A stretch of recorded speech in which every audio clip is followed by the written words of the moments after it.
بسم الله الرحمن الرحیم. ګرانو کتونکو، عبدالله خان لخوا سلامونه قبول کړئ. په دې تمه په دې هیله چې ټول به روغ جوړ وي او د ژوند نه مزې اخلي. څنګه چې تاسو ته پته ده، عبدالله خان پاڼه ستاسو دپاره د پښتو خوږژبي شاعرانو نه نوي نوي شعرونه ریکارډ کوي. هم په دغه سلسله کې راغلي یو علمزیب حسرت صاحب خواته کوټې ته، د هغوی سره به یو څو خبرې هم کوو او شعرونه به ترې هم اورو. نو کاجي تاسو ته خپل پروګرام کې هرکلی وم او ډېره مننه کوم چې موږ لا ټایم راکړو. ډېره مهرباني چې تاسو دومره لرې نه راغلی او موږ سره دلته کې موږ له وخت راکړ. خپل وخت هم ضایع نه دی، د پښتو خدمت یې مو ډېره مننه. موږ هم پیژنو او ډېر ملګري به پیژني، خو زموږ د پاڼې پالیسي داسې ده چې خپله پیژنګلو ورسره وکړي. ډېره مننه. زما نوم علمزیب تخلص مې حسرت دی، د کوټې کلي بارخیل سره تعلق لرم. او مینوالو کتونکو سره خپل یو کلام شریک کړ. ډېره مننه به د غزل نه مخکې یو څو شعرونه دي چې چا د جفا په کاڼو داسې چوره کړی دی چې چا د جفا په کاڼو داسې چوره کړی دی چې یقین مې نشي چې ټوکړې زړه مې پیوند واخلي.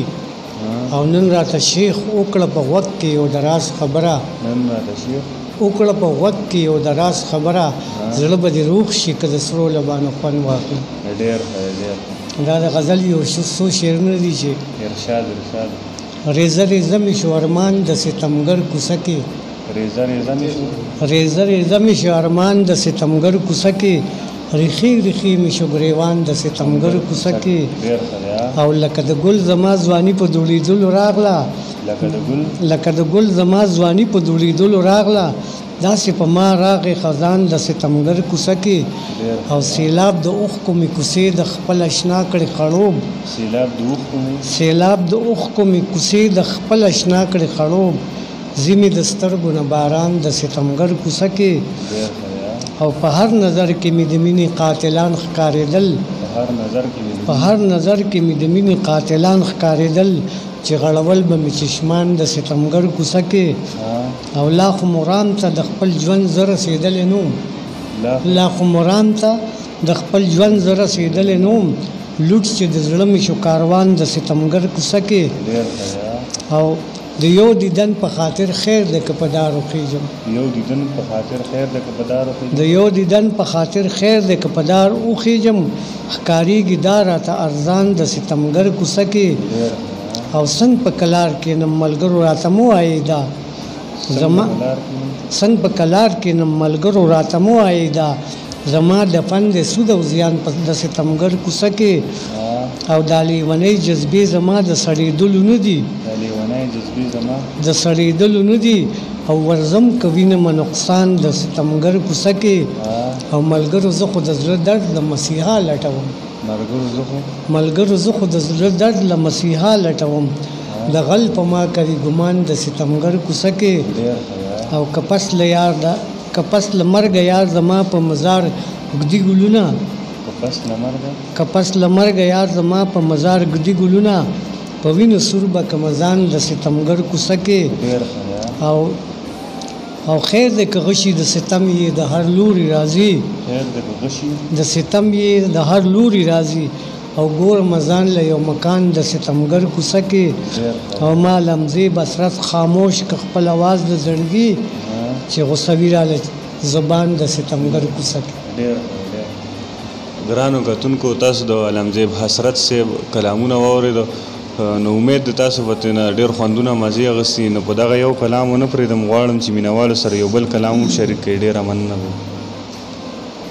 دا د یو بل غزل دی چې دې نه مخکې خو یو دوه ټکي به ومې جوړ په ما باندې اختر شي چې ته راغلې،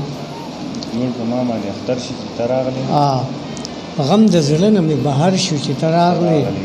او ستا د مخ وې پلوشې زه پې دوکه شم، ستا د مخ وې پلوشې زه پې دوکه شم، ما خو ویل جوړې سهر شو چې ته راغلې.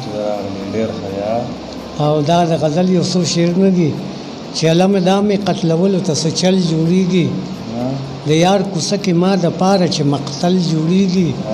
او په داسې حال کې وایه چا باندې اعتبار وکړمه، چې یو مزل کې مې د مل نه راته غل جوړېږي. او داسې وخت راغی چې تمیز د پردي خپل نه کېږي، داسې وخت راغی چې تمیز د پردي خپل نه کېږي. او زه پې ګمان د خپل قوم نه بل جوړېږي او علم نور به درته څه د بد نصیب ووایم علم نور به درته څه د بد نصیب ووایم چې لاس ګني ته اچوم ترې نه نل جوړېږي او چې د نازه اننګو باندې خالونه کېښول داسې ښکارېږي چې تابیا مې د اجل جوړېږي او چې رنګینۍ د ښکلا په مخ تازه تازه شي وایي حسرت نو بیا پې هلکه غزل جوړېږي یو غزل دی د لنډ بهر چې هله به دې یاد شمه یاره چې برباد شمه هله به دې یاد شمه یاره چې برباد شمه هر ځای کې ځان وګټم خو تا باندې بیداد شمه او څوک به په ما وجاړي څوک به په ما وجاړي چاته په فریاد شمه او ته خو یې زما مراد کاش که ستا مراد شمه او ته مې شماړی د ژوند زه به دې بنیاد شمه او ته شیرینۍ جوړه شه زه به دې فرهاد شمه ستا ډېرو غمونو ته کلک شمه فولاد شمه او ژوند به دې سپرلی کمه زه به داسې باد شمه او زه لمزې به هسې نه یاره نامراد شمه. ګرانو کتونکو تاسو د علمزیب حسرت صاحب کلامونه واورېدو امید د تاسو به ترې ډېر خوندونه مزې اخیستي نو په آخر کې به مینهوالو له څه پیغام ورکوئ؟ مینهوالو له خو دا پیغام دی چې وروڼو هغه زمونږ مینه ورورولي او خواخوږي دا زمونږ د پښتنو یو نښه ده دا نه دي پرېښودل پکار په مینه باندې په خلوص باندې یو بنده خپلول چې خپل کې خپل پلول ګران دي ډېر زیات ګران دي خو که انسان کوشش وکړي نو دومره ګران نه وي. ګرانو کتونکو تاسو د علمزیب حسرت صاحب ښکلی پیغام واورېدو نو خپل پروګرام ختموم در بل پروګرام پورې تاسو نه اجازت غواړم د الله په امان.